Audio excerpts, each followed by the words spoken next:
There we go, let's try again. This sun is really bright out here today, I'm getting snowblind. This next video has been talked about quite a bit. A lot of people have been looking for it. A lot of people said they found it. But this is the lost mine of the Josephine. It's either a set of mines or it is a mine. A lot of people feel that it's probably a set of mines.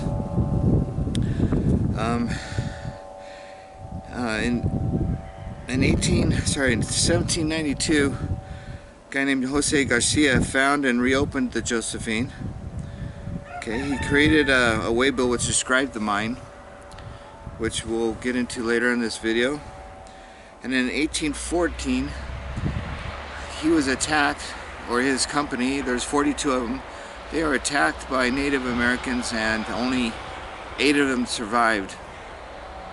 At this point, Jose reburied the mine and locate how to get to it. And I believe in 1826 he transcribed a map, which we have as well, which shows where the Josephine is located.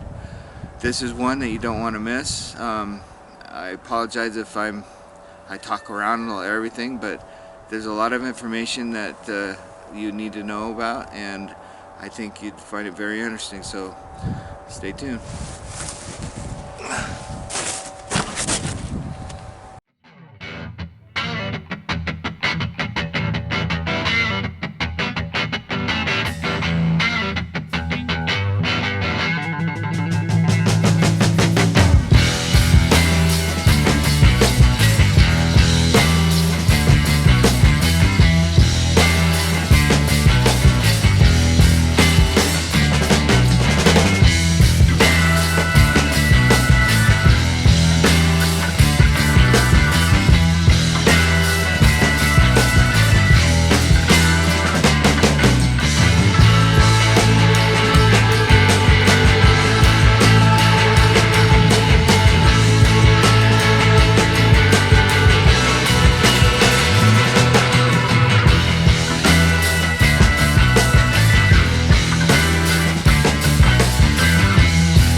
Okay, Dan. Look relaxed enough. You look relaxed.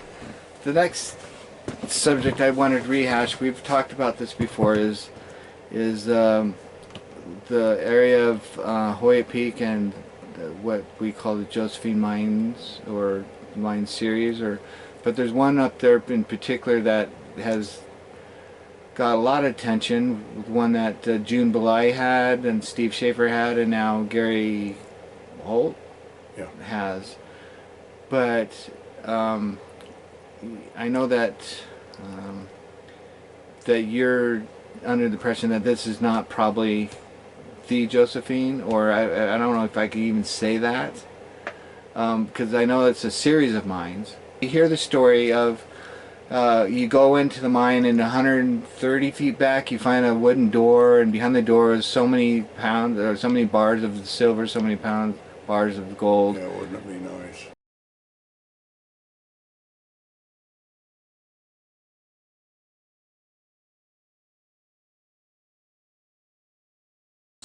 I'm going to read there's a waybill it's written in Spanish.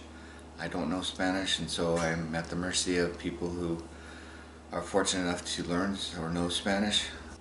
This is a translation from the waybill, or rediscovered. Started in the year, it goes from the year, well, I'd say 1722 to, or 1782, sorry, to 1814. And I'm just going to read the translation, and so forgive me, I'll try to make it, pronounce these words as close as possible.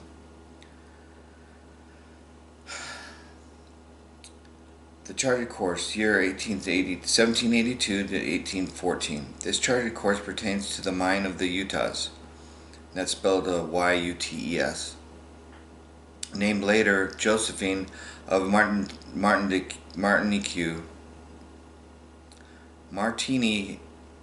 it's Martin IQ, Martinique, the Empress. This mine can be found west 12 leagues of the river Timpanogos, which is the Provo River headland, and 2 leagues from the entrance of the river Santa Ana. Santa Ana is the Weaver River. To the southeast, travel 1 league south by the land of the Valley of Grass to a canyon which enters the valley from the east. Continue this canyon east to a peak rounded with a barren growth. And if you know Hoyt Peak, the top of Hoyt Peak is pretty barren. And from the peak measure 1,600 varas to the northeast. At a point or mouth of the mine there is one of several peaks, small and wooded, rocky, and is at the base of a small dark or black ledge. What they're saying is that the entrance of the mine is in a black ledge or below a black ledge. The mine of the Josephine of Martinique, I wish I could say that right. Martinique has 3 tunnels and 1 shaft. 2 tunnels of 1,200 feet west and 1 tunnel 75 feet runs to the southeast. The tunnels and shaft are 1 mine. The shaft runs 103 vertical, I'm guessing that's varas or feet, and has 4 rooms and 6 tunnels. These rooms served as workrooms for the transfer of mineral silver and gold. 80 feet apart at noonday, looking to the sun arc, are the rooms. By percentage, the metal, namely yellow metal, which contains half of silver and a fifth of gold. There are some ash pits at 137 feet. And maybe he's talking about a Rasta, or not Rasta, but where the smelter, probably inside. Maybe it could be wrong. In this mine we encountered slabs of virgin silver 1 pound to as much as 125 pounds. In this place, in the mine, is a treasure of our companions, 128 feet from the entrance of the mine in the middle of the tunnel, and 22 feet beyond 1 door of thick timber remains the treasure. So remember, 1 door of thick timber. At this juncture, many slabs of virgin silver and 655 cargoes of silver and silver bars and 240 cargoes of gold bars that we value at 16 millions. The treasure abandoned for the fear of death by hostile natives of 42 companions, 8 of which survived, or 8 survived. This mine was put to work in 1814 as so marked on the page of the workbook by me, Jose Garcia, Captain. Mexico City, November in the year 1814.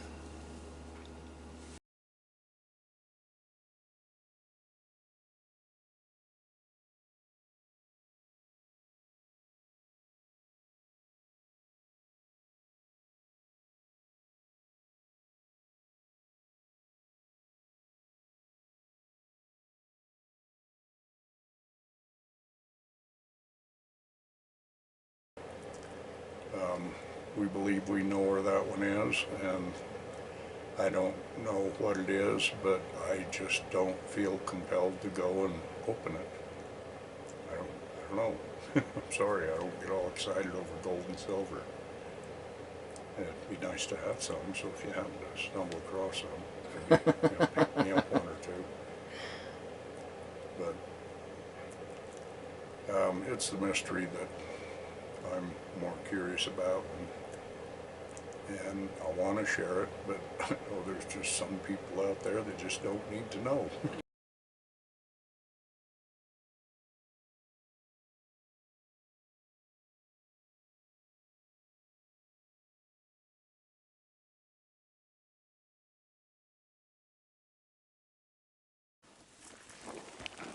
That's the old John Young tunnel. The original tunnel pad. Chad, the original tunnel. Yeah, those weren't there. That little hoop thing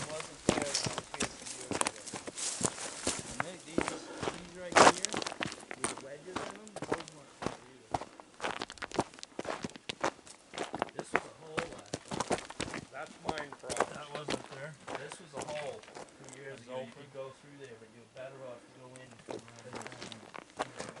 it's yeah, see? And I wish we had a light. Goes in and crosses over and goes down that way, and you can see friggin' foreheads.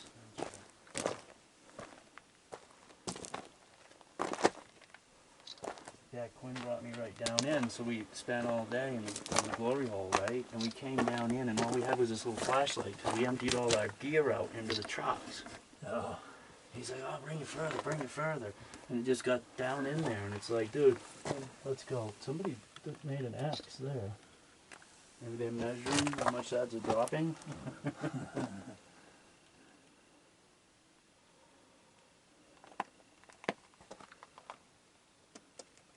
But people come up here in the winter and claim jumped us. Because 2 years ago, That's what he said. That's what Gary told me. 2 years ago, we came up, and you could see where they camped right here, and there's eggshells everywhere where they were cracking their eggs and just throwing them. And you could tell they were out of town.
Can you tell the story about the Indian saying that he's still covered up to this day? Yeah, it was one of the many evidences that popped up that just confirmed what we believed already based on other evidences. But I just came down off of Hoyt Peak and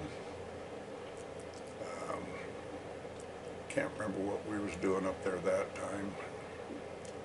Probably looking for the, no, because that was already done. I know Maybe we were just up there confirming things. I don't know, but I know I just got down off of Hoyt Peak and I went to visit a friend of mine in a professional manner. No, it wasn't colonics.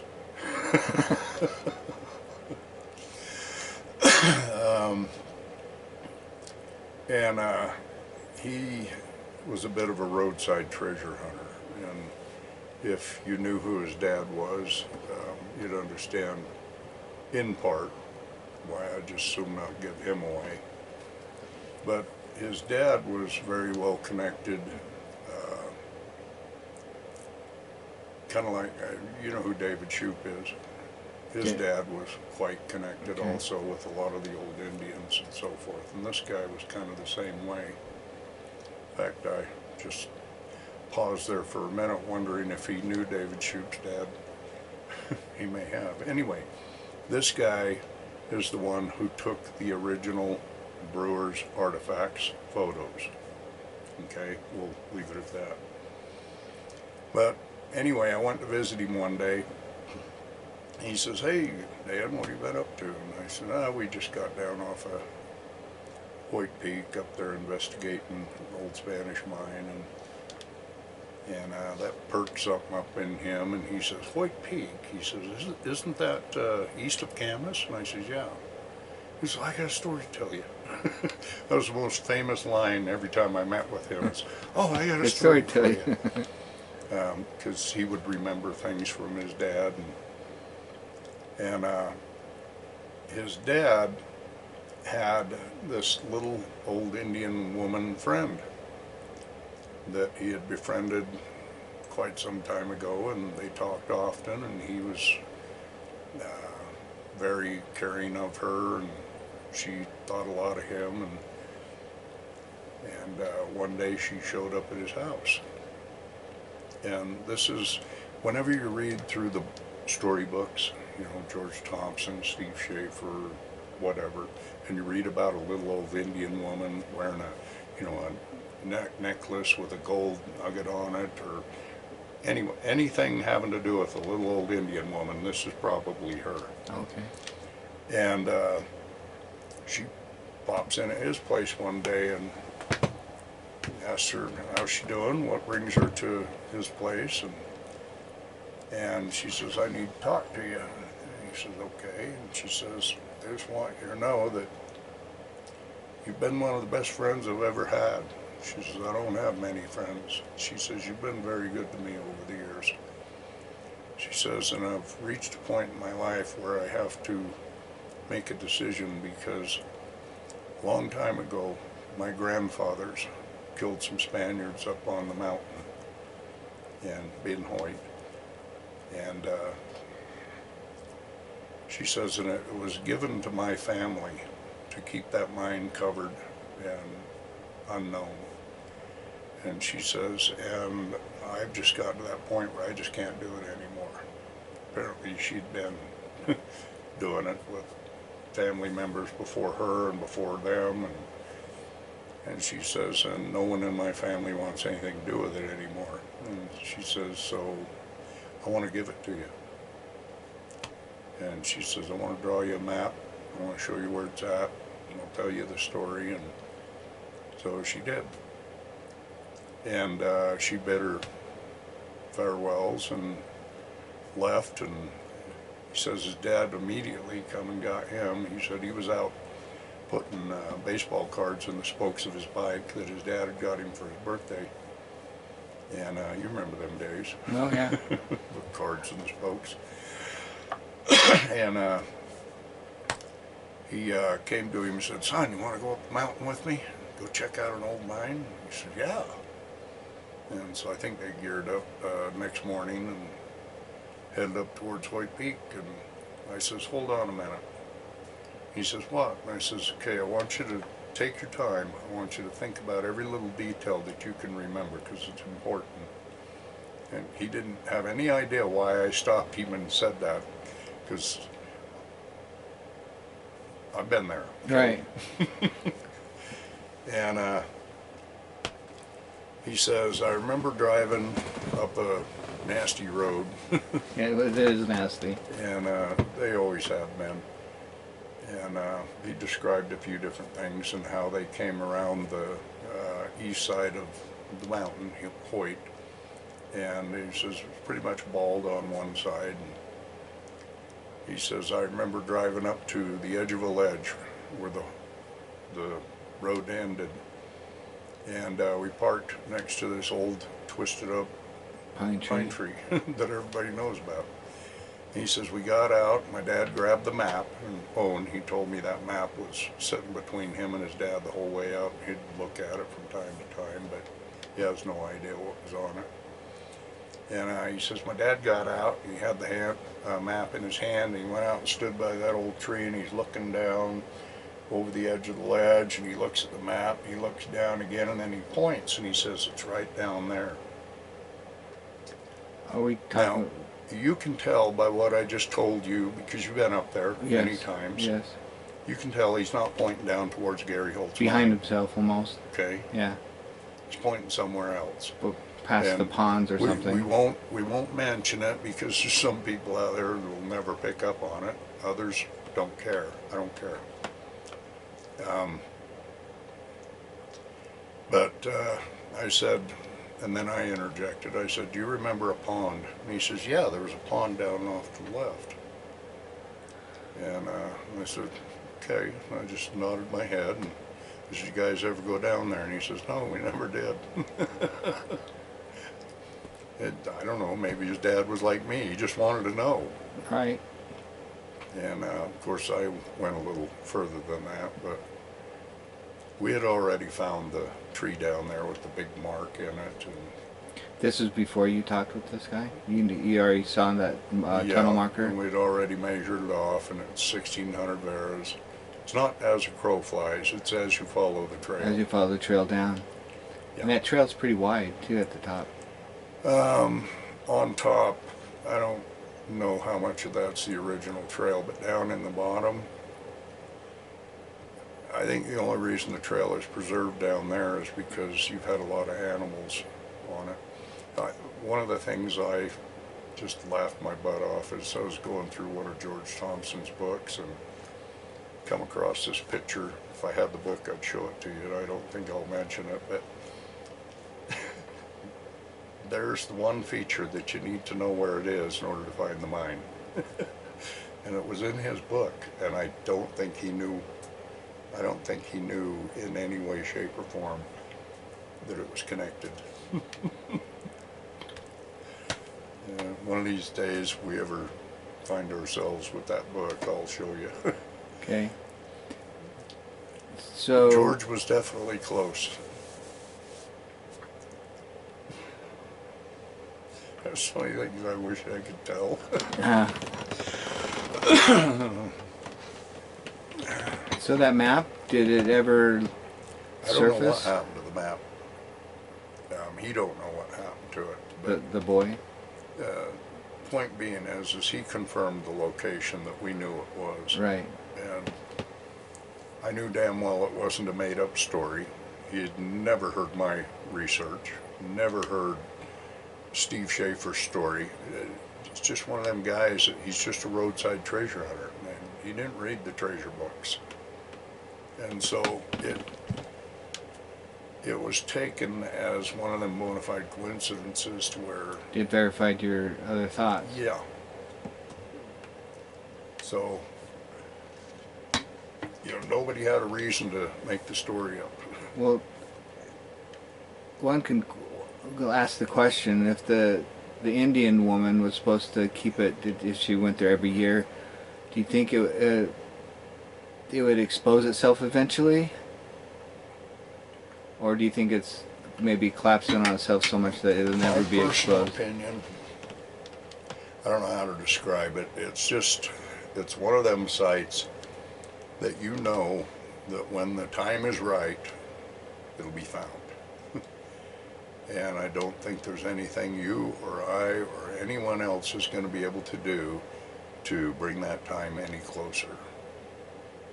There's too many smaller things out there, easier things to deal with, to satisfy anybody's interest or greed for that matter. They can spend a lifetime on the real Josephine and they'll never find it.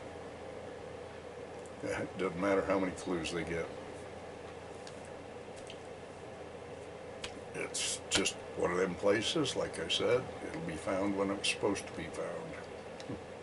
Okay. I can't think of any other questions from that on. Because there's not a whole lot more I want to say. I'm tempted. We went up last summer to Hoyt Peak, and we stopped and we did I don't know what we call it, depth measurements at a certain mine. Ground penetrating radar type stuff, trying to see voids underneath the ground. I know where you're talking, yeah. Which mine was that? Because I don't think it's ever had a name. is it widely known to most prospectors? The way I knew to look for it is because it was on the Pedro Nunez map. So it was actually, you found it from another map. Yeah, I didn't expect to find a mine. I didn't even really think much about the mine when we were undertaking this. We were actually just trying to verify the trail actually ran through there so that we knew where we were on Nunez's map because of the way he did it. The guy wasn't very good at making maps. Fortunately, he was good at capturing certain features, and that helped out a lot. But I had a pretty good idea where that particular trail was. It's, you know, goes across the top, two of them coming down and meeting, and then continuing on over to the Soapstone Basin area. But the only way you can prove what you're thinking is you got to go walk it and see if there is another trail that joins with it. If there is, there's a high probability you're in the right spot. Well, if you're in the right spot, you turn around, you head back up the trail, looking at the map, well, it shows there's a mine right there on the right-hand side, and up above that is the church cache. Well, we came across this mine up there, spotted the mine dump. It was, you know, a couple hundred yards up in front of us. I didn't see it coming down. But going back up, we spotted it. We went and checked it out. Sure enough, there's two holes up there. One's open, which I think is a newer hole. Somebody trying to dig around it, maybe get behind it. And then there's the older one, which a few people claim is just a cavern. And it's not actually a tunnel. But the mine dump had to have come from somewhere. It's not as profound as most mine dumps you're going to see, but it's quite visible. And probably 200 yards up above it is where we found that square hole in the ground. And that was the church cache. But I would swear that it had sunk in, because I don't remember seeing any mound of dirt out around that hole. But when we went back up there, you can tell that hole was dug. But who dug it and why? Why are you going to go up in the mountains and dig a hole 6 foot square, 6 feet down? Is it because there was something there and it's no longer there? Most likely. Could be. Because whoever dug it didn't do it recently. And this is on Hoyt Mountain too? Yeah, Yeah. not too far from the peak. I remember going there, but I didn't remember exactly where it was and what significance Hoyt it was. If you were at the mine, you're walking up towards the square hole in the ground. If you go past that, you'd almost be walking straight to Hoyt Peak. So it's pretty much south of it. And it didn't seem to go back that far, and we saw chisel marks, so it was almost like it was a shallow one to start with, or it ran out fast or something. There's got to be a hole there somewhere. Got to be, because where'd all that dirt come from and rocks? And you guys never got a good view of the dump. No. You have to go clear down the bottom, walk down below it, turn around, look back at it, and you can tell it's two dumps. One's quite big, and the other one, you can see the newer material that's come over the top of it. You know, thinking back on it now, I think as much as I hate to say it, that 6 foot square hole was probably where there was a cache. If there was, it's kind of interesting because it's whoever buried it had to have done it in a quick hurry, because they wouldn't have buried it that shallow. They had to have been in a hurry. It could be they never found it. Could be they dug the hole where they thought it was and didn't find anything. But you know, when you get down in the hole and you look around, you can tell that whoever dug it, it was dug a long time ago. So obviously they knew exactly where they were going to dig, because if they didn't, you'd find a few holes like that. True. But you'd have to have some big metal detector go down deep enough to even Well, I see. think I'm talking probably back in the 1800s, someone came back for it.